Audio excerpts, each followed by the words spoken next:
Welcome to Win the Day from Back to the Bible. I'm your coach, Pastor Nat, and today we're going to talk about the blessings of God. Would you rather have your favorite pizza or own the actual pizza store? Would you rather have access to your dream car by borrowing it? Or would you rather own the dealership? Would you rather have a date with that special person or marry the person?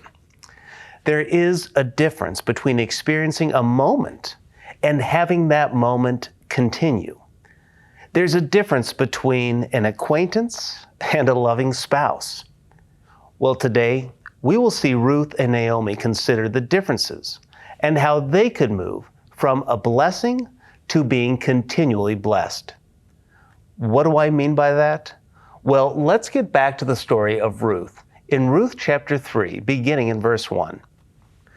Then her mother-in-law Naomi said to her, "My daughter, shall I not seek security for you, that it may go well for you? Now then, is Boaz not our relative, with whose young women you were? Behold, he is winnowing barley at the threshing floor tonight. Wash yourself therefore, and anoint yourself, and put on your best clothes, and go down to the threshing floor. But do not reveal yourself to the man until he has finished eating and drinking. And it shall be when he lies down, that you shall take notice of the place where he lies, and you shall go and uncover his feet and lie down. Then he will tell you what you should do." And she said to her, "All that you say, I will do." Ruth has been blessed by Boaz. She has provided protection and provision in Boaz's fields. She was invited to dine with Boaz and his servants.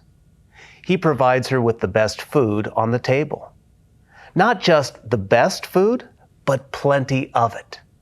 He provides her the choice of barley to bring back home.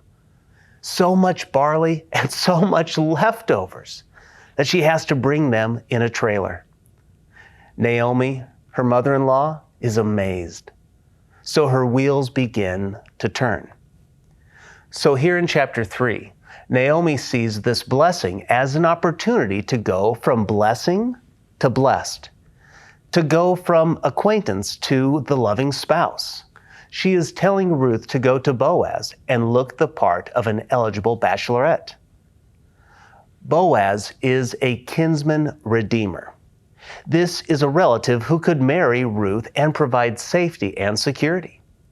So she tells Ruth to take a bath, put on some perfume, do her hair, put on makeup, and put on a nice dress. She wants Ruth to not just get noticed, but to stand out.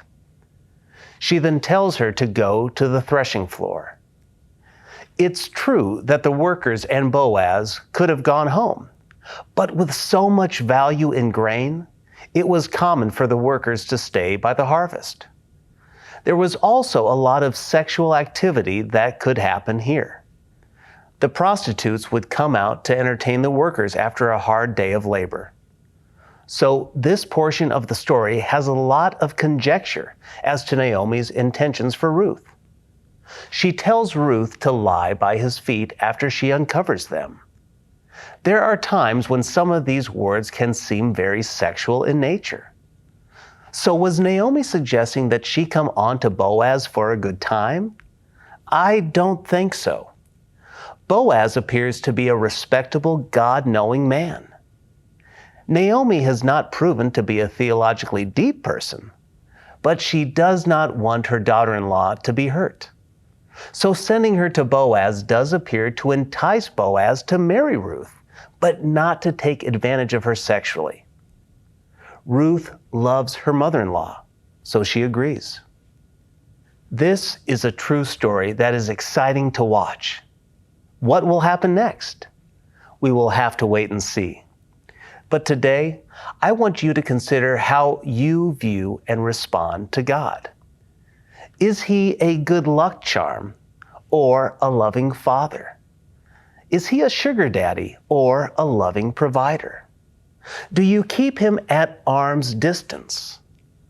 Or are you near to Him? Is He an acquaintance? Or is He the one that you love? Today, move closer to God.